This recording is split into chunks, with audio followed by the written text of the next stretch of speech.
चलिए तो नमस्कार है, स्वागत है आपका फिर से एक बार। क्वेश्चन नंबर 213 है, कहता है which of the following pair consist of only network solid. Network solid मतलब जो है जिएंट मॉलिक्यूल होते हैं। देखिए तो इसका करेक्ट आंसर जो है डायमंड होगा। डायमंड में आपको पता है कि एक कार्बन, पहले आप ऐसे बना दीजिए, फिर इस कार्बन से फिर ऐसे कार्बन बना दीजिए टेट्राहेड्रल, फिर हर बॉन्ड में ऐसे इस तरह से कार्बन बनाते जाएंगे तो यहाँ पर जो भी स्ट्रक्चर बनेगा वो इसका नेटवर्क सॉलिड स्ट्रक्चर वाला स्ट्रक्चर बनाता है। SiO2 में भी ऐसा ही है। SiO2 जो है यहाँ पर आप SiO2 ऐसे इस तरह से ले लिया, एक इधर ले लिया। अब आपको पता है सिलिकॉन कितना बॉन्ड बना सकता है, 4 बना सकता है। तो फिर से यहाँ पर ऑक्सीजन रखेंगे, फिर यहाँ पर सिलिकॉन रखेंगे, फिर यहाँ पर, फिर ऐसे ऐसे ऐसे करके ये एक दूसरे के साथ जुड़ता जाता है। फिर यहाँ पर सिलिकॉन ले लीजिए, फिर इधर बना दीजिए, फिर यहाँ, फिर यहाँ, है ना। तो नेटवर्क लाइक सॉलिड नेटवर्क जो है स्ट्रक्चर बनाता है कौन, SiO2 और डायमंड। करेक्ट आंसर इसका डी हो जाएगा। क्वेश्चन नंबर 214 में कहता है which of the following ion does not have SS linkage. मतलब इनडायरेक्टली आपसे सबका स्ट्रक्चर पूछ लिया है। देखिए H2SO8 का स्ट्रक्चर जो होता है उसमें 2 ऑक्सीजन बीच में होते हैं, है ना। और इस तरह से यहाँ पर 4 ऑक्सीजन लगा दीजिए। देखिए 4 2 6 हो गया, एक इधर बना दीजिए, एक इधर बना दीजिए। यहाँ पर H2 रहता तो OH बना देते, एनायन है तो O का माइनस बना दीजिए। इसी प्रकार से तो इसमें देखिए कहता है SS लिंकेज नहीं है, तो यही आंसर हो जाएगा। H2O6 -2 है, इसका मतलब ये H2S2O6 की बात कर रहा है। तो इसमें SS बॉन्ड होता है, एक S डबल बॉन्ड O यहाँ पर, एक S डबल बॉन्ड O यहाँ पर। एनायन है तो O माइनस कर दीजिए, यहाँ पर भी O माइनस कर दीजिए।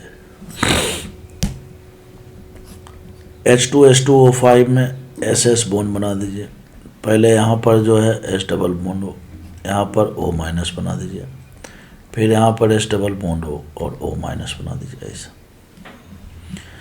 H2O3 में इसमें एक S डबल बॉन्ड S होता है, फिर उसके बाद जो है यहाँ पर एक डबल बॉन्ड होता है, एक O माइनस, फिर O माइनस, इस तरह से होता है।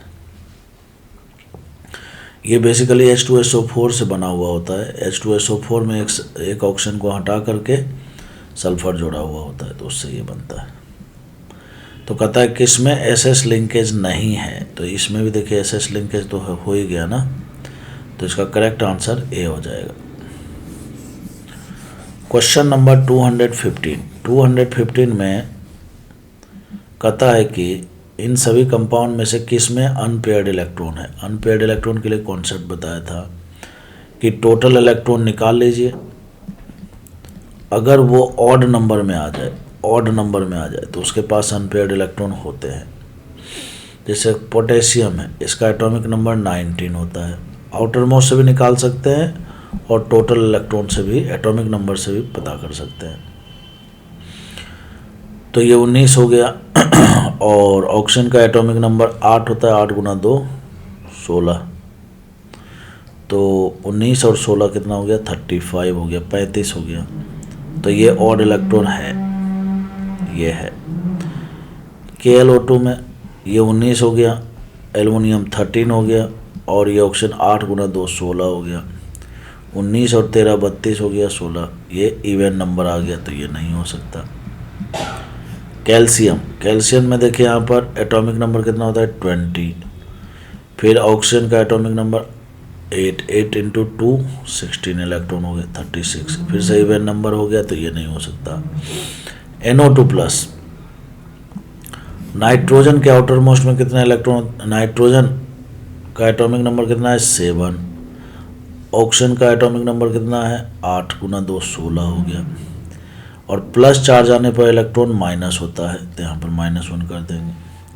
तो 16 और 7 हो गया 22, 22 में से माइनस करेंगे, 16 7 23 हो गया, एक माइनस करेंगे तो 22 होगा।